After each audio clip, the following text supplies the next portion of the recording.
Good morning, everyone. It's Tuesday. I sort of had to stop and think about what day of the week it was. It's Tuesday, and it's time for 50 Days to 50. I am delighted to bring you someone who I literally just met for the first time 4 minutes ago. So to call her an old friend would be a huge overstatement. She's the newest friend who's joining me on these 50 conversations. Let's bring her right to the camera. My new friend, SD Shanti. Hello, SD. Hi, Dana. Thank you so much for having me here and happy birthday. Thank you so much. And thank you for volunteering. SD is part of the same group that Marcy from yesterday and Tammy from last week and some others coming up are part of. And when I put out the call to that group, the number of people who said, I would love to be part of it was really no surprise because it's such a generous group. But I was delighted when you reached out because I've admired you from afar. And now I get to say, I know you. Well, thank you so much. That's very kind. And I'm honored to be here. Thank you. Thank you. SD, tell people where we're talking from because you don't win from furthest away, but you win from pretty far away. Okay, so I live in a tiny village at about 1,600 meters in the Swiss Alps. I'm 3 hours from Zurich, and thanks to technology, we're able to connect. Isn't that astonishing? She is in the Swiss Alps. So I'm going to later on, if you'll allow it, SD, I'm going to share one of these incredible videos that you have been posting that I said to her, I really think of them as meditative. And she said, well, they are. So that was good that I picked up on that. But she did a post a couple of weeks ago of kind of climbing up the mountains of Switzerland that is about the most idyllic thing I have ever seen in my entire life. So I will put that on my page so people can get a little sense of you and feel that meditative quality as well, SD. Well, thank you, Dana. This is an unexpected honor and delight. Thank you. Well, they bring me such joy. I love when I see a new one show up. So I want to share that with other people. SD, let's get right to the questions because you have this multicultural international life. And so I bet your answers will be maybe have a little bit of a different take than some of the others, which will be really lovely. So tell me, please, one or two things that you knew before you turned 50 that have served you well post 50. Um, in my 40s, I had a spiritual experience where I had this realization of love as the greatest force in the world. And, a lot of times we know about it intellectually, but to have it really permeate your being is something else. And so that became a focus for me in terms of how do we live that every day? How do we live love or live in love? How do we walk that path, whether it's in mundane things like dealing with people at the grocery store when there's a line, or um, all the way to our workplace. And also a part of my life is that I'm a public health professional. So one thing I've been thinking about and working on is how to implement love as a public health intervention. Just as we have vaccines, seatbelts, and fluoride, why can we not deploy love around the world actively to promote people's health and reduce distress?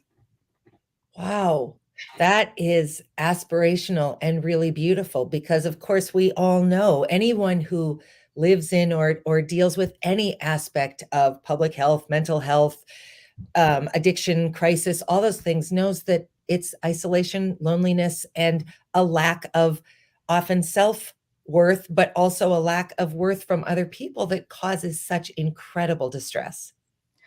Thank you for resonating. I really appreciate that.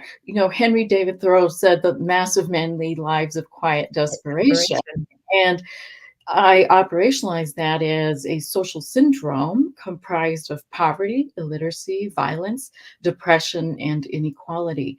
And ultimately, if we promote human connection, genuine human connection in all its forms, then we will reduce quiet desperation, will reduce violence, will reduce depression. It will have an impact in terms of reducing substance misuse, because Mm. a lot of these things are cries of distress from the heart. Wow. Okay, well, sign me up as a first acolyte in this new, global mandate, SD. That's just extraordinary. Well, Right. thank you so much. Really incredible. Thank you. Okay, so what do you know now that you wish you could go back and tell your younger self, and you can place your younger self wherever you'd like to in your lived experience? Um, I hope you don't mind. I tried to take notes, so I don't mind at all. I appreciate your questions because they really gave me a chance to stop and think about things in a new way. So I'm very Good. grateful for that. So one of the things is that to look at life on a more holistic, comprehensive way or level. And that I think of life as a school, and we're ultimately here to grow emotionally and spiritually. And at least for me, these are the greatest values. And so to think of it that, in school we have challenges, we have exams, and sometimes we fail. I've gotten F's too along the way. So, so I think that life it presents us with many opportunities for growth, and a lot of times things can be difficult or appear difficult. And one way that I have learned to interpret that is to stop and say, what can I learn from this? How can I grow? And in many instances, things that have happened to me have been a doorway for opening my eyes to the suffering of other people. And so I think cultivating gratitude is very important, because things could always be better, but they could always be worse too, and we have a lot of blessings we may not always be conscious of. And through that, we can recognize that there are literally billions of people who are not as fortunate. The fact that we have heat, hot water, water from the tap that we can drink, and enough to eat is a tremendous blessing, I think. Yeah. Um, Yes. Well, no surprise that gratitude is high on your list of important things to remind yourself if you could go back and to live in the present with, because you couldn't possibly be doing the work you're doing if you didn't understand and feel a deep sense of gratitude for your own placement in the world. It's quite clear to me, having now spent 8 minutes and 35 seconds with you or something. All right, last question is, tell us, please, some of the most joyful aspects of your life since turning 50. So I have two parts to that question. One is simply melting into the joy of existence. We can witness a sunrise or sunset or see a flower, or again, back to the supermarket situation, we might see a small child joyfully dancing, playing. And these are all just rapid portals to experiencing joy in the most unexpected, serendipitous ways. And for me, one of the most joyful and meaningful things has been and continues to be seeing gifts in other people unfold. And I've had the privilege of being a teacher, mentor, advisor to many students. Also, for colleagues, I continually support people, friends, and I think I have been given a gift, which is that I can see the gift in others. And it makes me so happy in a way I can't describe, to be like a midwife or be a catalyst or play some small role in the unfolding of other people's gifts. So that is a source of great joy for me. Wow. Yeah. That's incredible. So I sort of have a follow-up question, which is off script, SD, but I think you'll be just fine with it. Did you have this level of sort of transcendence. It feels very transcendent to me. Before you had this in your 40s realization of love, or did all of this unfold because of that experience? Wow, you're a terrific interviewer, Dana, by the Thank way. you. I've been watching your other interviews. So, yeah, so I actually had my first experience at the age of 19. Okay. And, it's a strange thing because it's not what one talks about when you're 19, but I had a profound realization. It was like a magnet pulling me in some way that I knew that my life's work would be in serving others and especially people in poverty. Mm, And somehow I've always been drawn to the idea of reducing suffering in the world. And I don't know if it's cultural, what I was my mother's family, they were associates of Gandhi, fought for independence in India, things like that. So I was raised with a lot of these ideas, but mm. something happened in me spontaneously at the age of 19, and I tried so hard to be normal, whatever that means, to have a normal life, but Yeah. how this thing has continually come forth and I want to say asserted itself, but at other times it's really a subtle compass. And I would share that with anybody that all of us have this capacity. Our hearts are have the capacity to serve as a compass. And a lot of times we're sometimes hesitant or we intellectually override Mm, listening to our heart. mhm. And so I think that's something else to listen to our heart. And if I may add one more thing that I Please. would tell my younger self is travel more.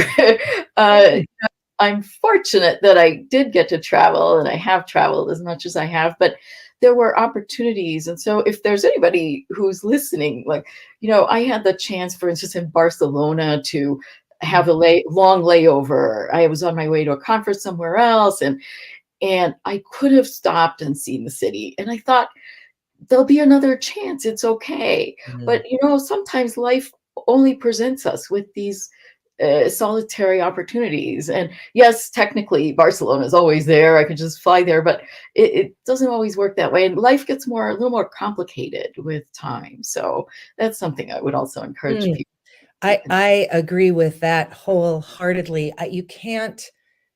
You can't really understand your own place in the world until you have disrupted the comfort around you. And I have to be the first to admit, I have um I have very safely traveled. I've never been anywhere that is really out of my comfort zone. So I'm not a great example of this. But even leaving America for England, which should be virtually the same thing, is very different. There are marked differences between being an English person and an American person. And so I imagine that the further away from like you go, the more you learn about yourself. And learn about other people, the world, and things are done differently, and we're challenged in our thinking. And I have to say, while it's happening, the discomfort is not fun at all. So, it's afterwards, upon reflection, that these are like grains of sand in the proverbial oyster. Yes, Uh, to make the pearl. Yes, yes, yes. That's a lovely way to think of it. Okay, so, so I just have to go back and say, I love so much that what you desperately wanted at 19 was to be normal. Um, and that your compass must have been fervent enough that it didn't allow you to deny this journey for another journey, which may have been fruitful and enjoyable and filled with all sorts of good things as well. But your point about if we can all stop and listen to the compass of our heart or take it as the direction to move or however you want to envision it. I mean, we've got stories throughout history that sort of represent that idea of being called to something that is not normal and trying very hard to ignore it only to continuously be called back to it. And all I could think about as I was listening to you was, thank goodness your heart was only willing to point you in that true north direction, because what a shame for all of us who have benefited from you, whether it's briefly or throughout your life and theirs, to have missed whatever you have created. Well, thank you. You're so sweet. I don't think of it that way. My path has been fraught with challenges, surprises, some good, some less good. And I long sometimes for stability and normalcy in the conventional sense. But I think I have something from within that gives me stability. And that's another thing I think is to choose love because it is the path of no regret. I think that's Mm. something too that acting when we act out of love, it may not always result in something in the balance books or whatever, or financially, but it's a path of no regret, at least for me. And and I think a lot about that because I it was again one of the most difficult moments, but one of the most important moments. I was next to my mother when she passed away in the hospital, and I was 35, and that was one of the greatest lessons or opportunities to learn when we talk about school, life at school. And it offered me a lens to think about what really matters in life, and that is our ultimate sort of graduation, and not to judge various points in between. And I, here was somebody who was measured by the people she served, her patients she helped, people she loved, her friends, and I thought, well, it's a pretty good thing to aim for. Absolutely. There is no more sacred moment, I believe, than to be with someone as they cross over. I was privileged to be with both my grandma and my stepdad, and wow, there Yeah.